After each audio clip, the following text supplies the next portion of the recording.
BJP ನಾಯಕರ ಸ್ವಾರ್ಥಕ್ಕೆ ಬಲಿಯಾದರ doctor Siddaramaiah. ಮಂಡ್ಯದಲ್ಲಿ ರಾಜಕೀಯದ ಚದುರಂಗದಾಟಕ್ಕೆ ಬಲಿಪಶುವಾದರೆ ಡಾಕ್ಟರ್ ಸಿದ್ದರಾಮಯ್ಯ. ವೀಕ್ಷಕರೇ, ಫೈರಿಂಗ್ ನ್ಯೂಸ್ಗೆ ಸ್ವಾಗತ. ಮಂಡ್ಯದಲ್ಲಿ ಡಾಕ್ಟರ್ ಸಿದ್ದರಾಮಯ್ಯ ಅವರನ್ನು ಬಿಜೆಪಿ ಒಂದು ಆಟದ ದಾಳದ ವಸ್ತುವನ್ನಾಗಿ ಉಪಯೋಗಿಸ್ಕೊಬಿಟ್ಟಿದೆ, ಒಂದು ಬಲಿಪಶುವನ್ನು ಮಾಡ್ತಿದೆ ಅಂತ ಕೆಲವು ಜನರು ಮಾತಾಡ್ತಾ ಇದ್ದಾರೆ. ಇದಕ್ಕೆ ಕಾರಣ ಏನು? ನವೆಂಬರ್ 2018ರಲ್ಲಿ ಮಂಡ್ಯದಲ್ಲಿ ಲೋಕಸಭಾ ಉಪಚುನಾವಣೆ ನಡೆದಿತ್ತು. ಅದರಲ್ಲಿ ಬಿಜೆಪಿ ಪರವಾಗಿ ಡಾಕ್ಟರ್ ಸಿದ್ದರಾಮಯ್ಯ ಅವರು ಸ್ಪರ್ಧಿಸಿ ಸುಮಾರು 2.5 ಲಕ್ಷ ವೋಟ್ಗಳನ್ನ ಪಡೆದಿದ್ರು. JDS ನಿಂದ ಸ್ಪರ್ಧಿಸಿದಂತ LR ಶಿವರಾಮೇಗೌಡ ಅವರು ಸುಮಾರು 5.5 ಲಕ್ಷ ವೋಟ್ಗಳನ್ನ ಪಡೆದು ಬಹುಮತದಿಂದ ಗೆದ್ರು.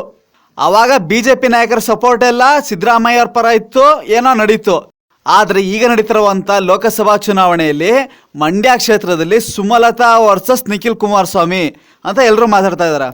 JDSನ ನಿಖಿಲ್ ಕುಮಾರಸ್ವಾಮಿ ಅವ್ರನ್ನ ಸೋಲಿಸಲೇಬೇಕು ಅಂತ ಅಂದ್ಬಿಟ್ಟು ಬಿಜೆಪಿ ಅವರು ಪಕ್ಷೇತರ ಅಭ್ಯರ್ಥಿಯಾಗಿ ಸ್ಪರ್ಧಿಸುತ್ತಿರುವಂಥ ಸುಮಲತಾ ಅವರಿಗೆ ಸಪೋರ್ಟ್ ನೀಡ್ತಿದ್ದಾರೆ ಅಂತ ಅಂದ್ಬಿಟ್ಟು ಹಲವಾರು ಜನ ಹೇಳ್ತಿದ್ದಾರೆ. ಪಕ್ಷೇತರ ಅಭ್ಯರ್ಥಿ ಸುಮಲತಾ ಅವರಿಗೆ ಸಪೋರ್ಟ್ ಕೊಡೋದಾದ್ರೆ ತಮ್ಮ ಪಕ್ಷದಿಂದ ನಿಲ್ಲಿಸಿದಂಥ ಸಿದ್ದರಾಮಯ್ಯ ಅವ್ರ ಕತೆ ಏನು? ಇಡೀ ಪಕ್ಷ ಸಪೋರ್ಟ್ ಕೊಟ್ಟಾಗಲೇ JDS ವಿರುದ್ಧವಾಗಿ ಸ್ಪರ್ಧಿಸಿ ಬರೀ 2.5 ಲಕ್ಷ ಓಟ್ ತಗೊಂಡಿದ್ರು. ಅಂಥದ್ರಲ್ಲಿ ಈಗ ಇಡೀ ಸಪೋರ್ಟ್ನ ಬೇರೆಯವರು ಕೊಟ್ಬಿಟ್ಟು ಸಿದ್ದರಾಮಯ್ಯ ಅವ್ರಿಗೆ ನೀವೇ ನಮ್ಮ ಅಭ್ಯರ್ಥಿ, ಹೋಗಿ ದುಡ್ಡು ಖರ್ಚು ಮಾಡಿ ಗೆಲ್ಲೋಗಿ ಅಂತ ಅಂದ್ಬಿಟ್ಟು ಬಿಟ್ಬಿಟ್ರೆ ಪಾಪ ಸಿದ್ದರಾಮಯ್ಯ ಅವ್ರ ಕತೆ ಏನಾಗಬೇಕು?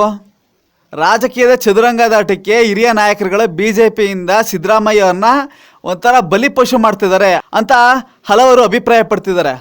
ಸಿದ್ದರಾಮಯ್ಯ ಅವರು ಬಲಿಪಶು ಆಗ್ತಾರ, ಇಲ್ಲ ತಿರುಗಿ ಬೀಳ್ತಾರ, ಇಲ್ಲ ತಮ್ಮ ವರ್ಚಸ್ಸಿನಿಂದ ಗೆದ್ದು ತೋರಿಸ್ತಾರ ಅನ್ನೋದನ್ನ ನಾವು ಕಾದಷ್ಟೇ ನೋಡಬೇಕಾಗಿದೆ. ಮತ್ತಷ್ಟು ಬೆಳವಣಿಗೆಗಳು ಏನಾಗುತ್ತೆ ನಿಮಗೆ ತಿಳಿಸ್ತಾ ಇರ್ತೀವಿ ವೀಕ್ಷಕರೇ. ನೋಡ್ತಾ ಇರಿ ಫೈರಿಂಗ್ ನ್ಯೂಸ್ ನಿಮ್ಮ ಸಮರ ಟಿವಿಯಲ್ಲಿ. Just think positive. ಬಿಜೆಪಿ ನಾಯಕರ ಸ್ವಾರ್ಥಕ್ಕೆ ಬಲಿಯಾದರ ಡಾಕ್ಟರ್ ಸಿದ್ದರಾಮಯ್ಯ. ಮಂಡ್ಯದಲ್ಲಿ ರಾಜಕೀಯದ ಚದುರಂಗದಾಟಕ್ಕೆ ಬಲಿಪಶುವಾದರೆ ಡಾಕ್ಟರ್ ಸಿದ್ದರಾಮಯ್ಯ.